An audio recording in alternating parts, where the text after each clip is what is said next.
Have you ever felt pressure like you want to change something in your life but not sure where to begin?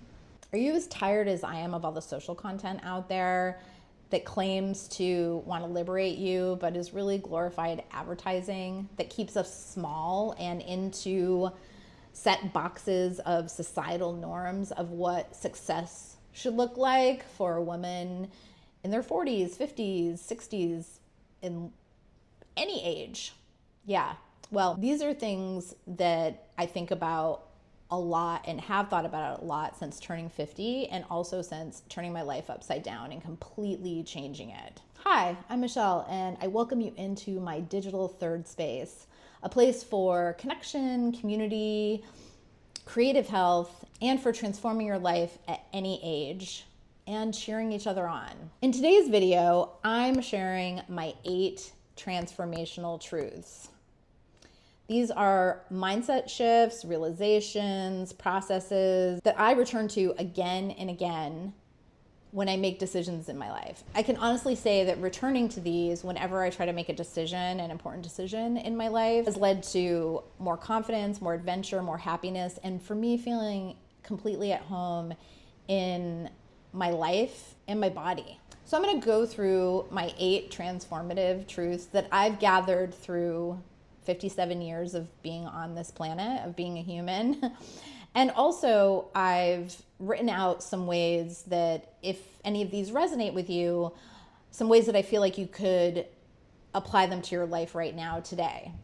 So I'm really glad you're here and I'm excited to share these with you. So let's get to number 1. Oh, also stick around till the end because I'm going to share a deeply personal story, kind of a painful realization that I applied these truths to and share how it turned to extreme liberation. I'm nervous and excited about sharing this. So, all right, let's dive into the first truth, which is number 1, the journey is the point. And what do I mean by that? Life is an ongoing journey. There is no, hey, I've made it, or I'm just gonna coast from now on. No, life is a participation sport, so to speak. And more to the point, more so than, hey, I made it, we often tell ourselves, it's too late, it's too late. No matter what age you are, there's that voice that pops into your head that says, it's too late to change my life. It's too late to start something new. It's too late to reinvent my whole life. No. The only time that it's too late is when we've exited the chat, so to speak, when we've come to our final destination, which comes for all of us, which is transitioning through death. So while we're here on the planet, the journey is the point, and it's a wild ride full of highs and lows and everything in between. So there's never a time where it's too late or too early to start something. And that's been such an important realization for me as I continue to get older and still want to be a full participating adventure member of life.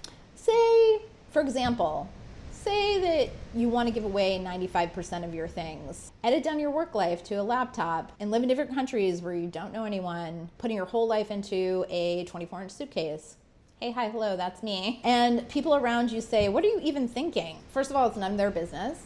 And second of all, my answer would always be life is a journey. If you can imagine it, you can do it, no matter what season of life you're in. Because honestly, the more diverse you are, I feel like the more opportunity you have to engage fully while you're here. And isn't that the point? So how can you apply this today? Think about a dream that you put on pause because you thought it was too late or unrealistic or embarrassing or you're too old. And take that dream and write it out in full detail in your journal or just on a piece of paper. And actually, if you don't have a journal or you don't want to write it, I really highly recommend using a voice memo app on your phone and just record into it this full imagining of what that dream you paused could look like. Imagine that it's already happened. And if something comes to mind right away, please drop it into the comments because everyone who's here watching, we would love to cheer you on. All right, so number 2, I will tell you the honest truth. Some of the darkest nights of my soul, moments in my life so far, have come from too much comfort. And by comfort, I do not mean happiness. I mean that I got comfortable with something. I got comfortable with a job, a relationship, a situation. And even though at times I was incredibly miserable, it was comfortable. So I stayed there. And I realized that there was no way that my life could expand while I stayed comfortable. For example, I could not have gotten to where I am today living for the last several years in incredibly wonderful countries and cities around the world. Countries such as Japan and Australia and New Zealand, where I am today, where it's winter and it's crazy. But I love it. It's wonderful. Gosh, Scotland, South Africa, some of my favorite places. Italy, many years now. I've spent several months in Italy. I could not have gotten where I am doing this today by staying comfortable.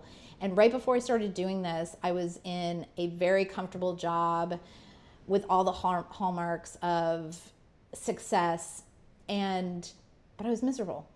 So I needed to jump out of that and into the abyss, so to speak. So how can you apply this today, even a tiny bit?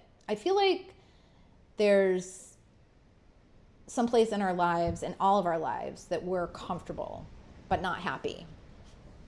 And that could be your job, a relationship, a habit, your location. Think to yourself, how can I get out of the comfort from a place that I long to change? Well, something you could do is invite someone that you don't know very well to have coffee with you, that you'd like to get to know better, but have been afraid to. Invite them to coffee. Or maybe you could go to a movie or dinner by yourself. Wake up an hour early and write a story that no one will ever read. Just these small steps can start to propel you out of your comfort zone. And if one comes to mind, please drop it into the comments and share it with us. Number 3, releasing and putting to bed old versions of yourself. This one's complex and took me quite a while to kind of put into words. But at the simplest terms, you can't take an old version of yourself and create a new life. Habits, relationships, people. I'm not saying that you have to blow everything up and leave it all behind, but there are certain things that kind of keep drawing you back into the old.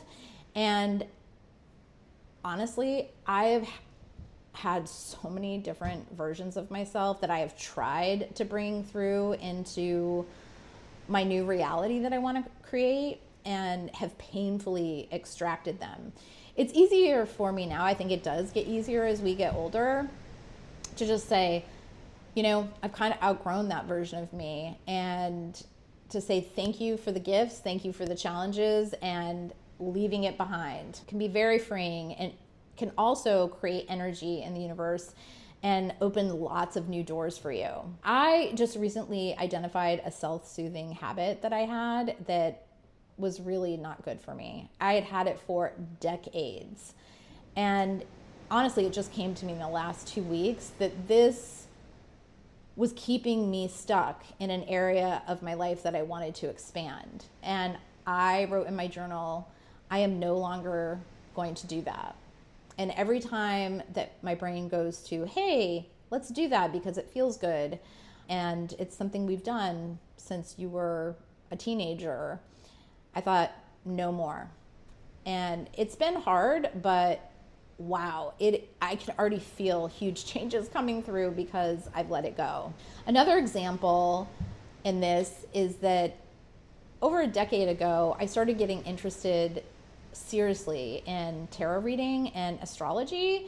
And for a long time, there was this sort of scoffing around it, like, oh, it's just for fun, it's not serious.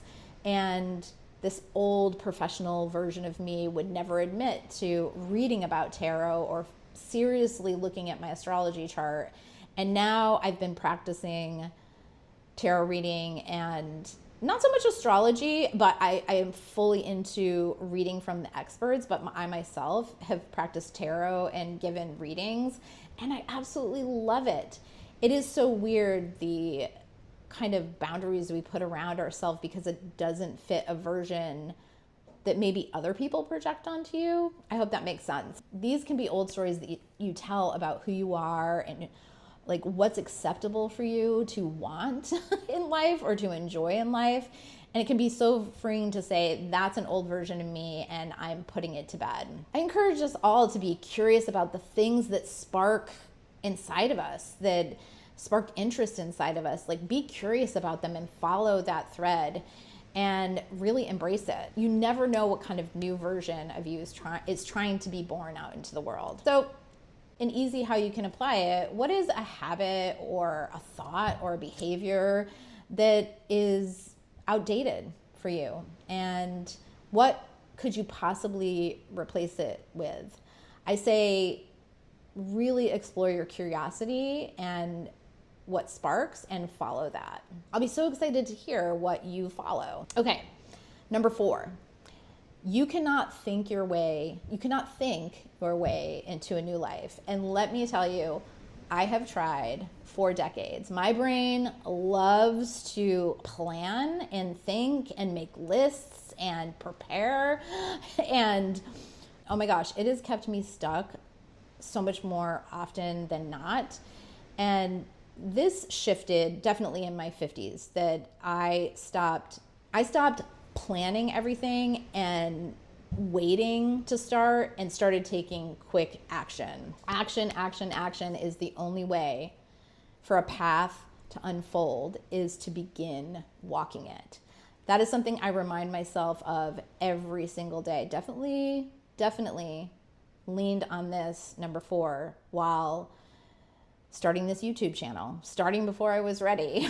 So I honestly have seen that the faster you take action, the more opportunities and synchronicities that begin to show up in your life. It really is magic. Okay, so how do you apply this today?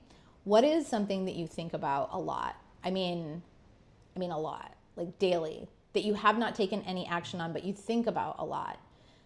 Take one small action towards that today. If it's that you want to be a writer or start a Substack or start a YouTube channel, what is a small, solid, tangible act that you can take towards that? And then start repeating that every day. I swear to God, it will gain momentum. And share it with us. This community is about cheering you on. Number 5, there are seasons for every important thing in our life, and some things just need to have a hard stop and end. So what do I mean by that? Well, I have assigned seasons to friendships in particular, and that we all have seasons of friendships. That, the spring of a new friendship where things are blossoming and you're discovering each other, and then summer where it's like full on and abundant and in each other's pockets. And some relationships I've had have kind of stuck in the summer part. So that definitely is, a possibility. And then kind of mellow into autumn, maybe sort of a more easygoing, not as in each other's pockets. And then winter where things could be dormant. I hope I'm making sense here. I've also realized too that some things just need to come to an end. And it doesn't have to be contentious or bad, but you've kind of outgrown those seasons and you're no longer compatible. And that's okay. It's funny because this can be a tough one, because I used to want to hold on to everything and everyone, even as I also wanted to change and evolve. It was hard for me to let go of things and places and people that I knew. Again, this is sort of getting out of your comfort level as well. But I think in applying the seasons analogy to it makes it really helpful to evolve and move on when you need to. So it's just really kind of recognizing what season you're in and also when it's time to say goodbye. How would I apply this? how could you apply it in your life right now, is just to kind of take an audit and assess, especially in relationships, and how they make you feel. And also, if you find that you're in a dormant season with someone, maybe it's a really great opportunity to rekindle that relationship. Or on the other hand, to say, wow, I think that this one is done, and just kind of letting it go. And by letting it go, it creates space for other things to come in, honestly. And that's kind of the magic of number 5. Okay, number 6. Detach, detach, detach. What do I mean by that? Detach yourself from outcomes for anything that you want to create. Oh my gosh, this has been such an important one for me, because failure is inevitable in every scenario. If we attach an expectation, or we attach an outcome, a very set outcome to how we want something to go, failure is inevitable, because you have to give space for it to evolve in its own way. And that actually makes it easier to try new things and try them more quickly. So by giving yourself permission to fail and to not see it through to the end in your brain, again, it's that brain that wants to control everything. You can just kind of leap and not have an expectation for how you want it to go. So for example, this travel life I've created, I will tell you, and maybe I'll do a whole video on how I thought it was going to go compared to how it went, how it's so much better than I thought that it would go. And by freeing up that expectation of it can only go this way, I allowed it to just be so much more. Also, detaching from outcomes just takes away those labels of this is success and this is failure. And it just creates so much more space than your brain can even imagine, because your brain is creating those outcomes from past experiences. And you just give yourself so much more opportunity to experience something entirely new, which has definitely happened for me. I actually really love this one. And this one is an amazing reminder anytime I try to assign an outcome to something new that I want to do. An easy way to apply this one is identify one thing that you've been afraid to do because you're afraid to fail, and start doing it. And share it with us. Start doing it and share it with us. Put a link down below to something you've created, and I will go there and cheer you on. I would love it. Okay, number 7. Number 7 is a really, really important one, and it took me decades to learn this one. Never ask anyone's opinion about your life or your life decisions. Woo! Huge. Guys, I made this mistake for decades. To be a little vulnerable here, I grew up with a very controlling and narcissistic mother, and I was always worried from the time I was a young child about how she felt. I always felt very responsible for how she felt. Good, more often bad. And as I got older, I felt like I needed to check in with her on everything that I was doing to make sure that she felt good about it. And more often than not, she did not feel good about it, and was telling me about why what I was doing was wrong or what I wanted was wrong. Anyway, this bled into me becoming a giant people pleaser and really taking others' opinions over my own. So I became really wishy-washy. When I think back on it now, I'm like, oh my God, how did I ever get anything done? How was I ever successful? And I was, but this just made it so much harder, and my energy was spent on worrying about other people's opinions. The other thing that I'll say is what I've learned more so in the last decade is that whether good or bad intention, people will always project their own things onto you when you ask their opinion. Even if they want the best for you, there's just no way for them not to project their own things onto you. So never Never ask anyone's opinion about what you want to do with your life. You'll be so much better off. Your energy is so much better spent. So how to apply this? Really easy. This one's really easy. Just if you do it, just stop doing it. And if you have experience with this, please share in the comments below. Love to hear about it. And the last one, number 8, me, we are the authors of our life. And you can change this thing anytime. In my second video on this channel, I told the story about 2018, New Year's Day 2018, where I came upon this quote that I'd never read before, and it just shifted everything for me. And I'm kind of quoting it, out of context here, but you can change this thing anytime. Anytime you can change it up. There are no rules to life. The media, societal norms, the patriarchy will have you believe that there are rules to follow to be successful. That is untrue. And you're the author of your life. You can make it up however you want, and you can decide to be happy and you can decide to be miserable, and both are true. But it's up to you, and no one else is responsible for our happiness or misery. It's entirely within our own power. And back in 2018, it was late 2017, but on the day that I read that quote, I had been going through a few months of a really miserable time in that safe job, comfortable job with a toxic boss. And let me tell you, I projected out to everybody. I projected out to HR and other people, and I made myself sick. I developed an eye twitch, and I realized on New Year's Day 2018 that this was all my fault.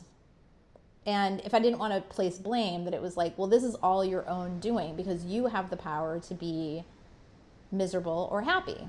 You can change this. You can't expect other people to change.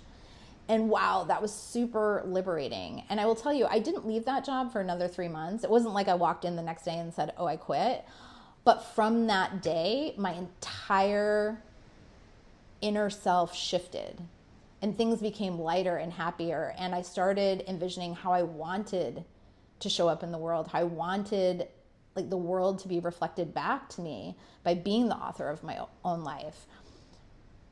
I can't even tell you how incredible. Well, it led to everything that I've done, everywhere I've lived, and it led to me recording this today from this house in New Zealand where I'm living for 3 months. So yes, you can be the author of your own life.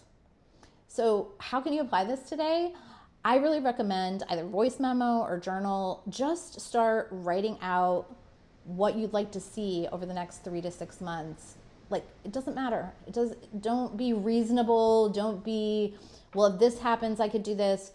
Exactly what you want to see. Just start writing it out, because that is walking the path. By starting to imagine it, you've put it out there, the energy out there into the universe, and it will start to create ripples.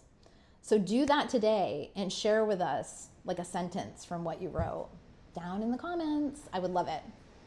So there you have it. There are the 8 transformative lessons, truths, mindsets that completely shift my life, and what I go back to whenever I'm making a decision. I go back to these and apply them.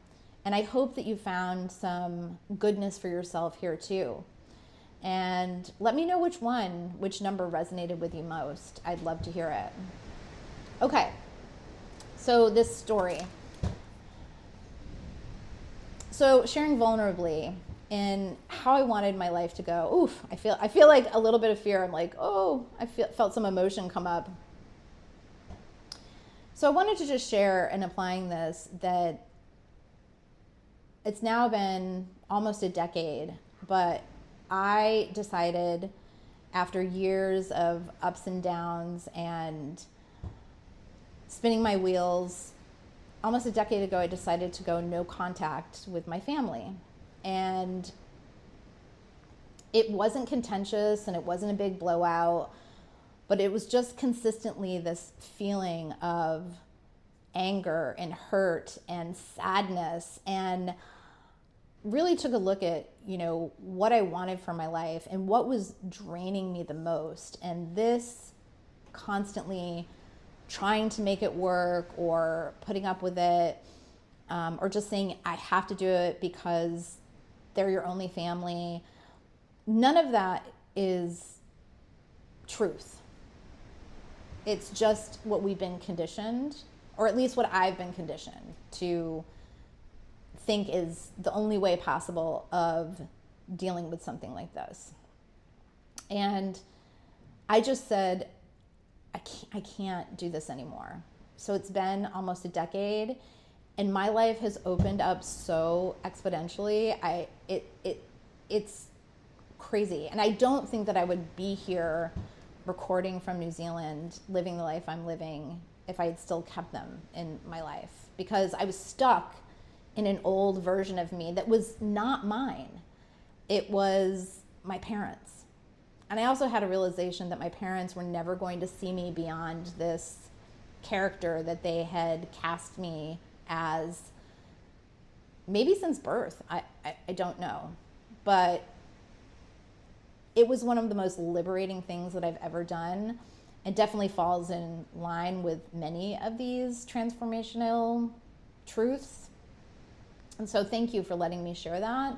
But I also wanted to say, if anyone else is struggling with no contact with family, please reach out to me. I'd be happy to hear your story and offer support. It can be a really lonely thing too. It can be very lonely as people judge you. Again, people are always projecting their own things onto you. It's not personal, and I don't take it personally. I so appreciate you letting me share that today. And I hope that by sharing it, even one person feels seen and supported. It's a big one. Okay, well, thank you. Thank you so much for being here. If this resonated with you and you want to be part of a growing community, please hit the subscribe button and like this video. It really helps it reach other people. Last request for share in the comments, share where you're watching from. I'd love to hear where this is finding you. Okay, guys, until next time, stay safe, be well. Bye for now.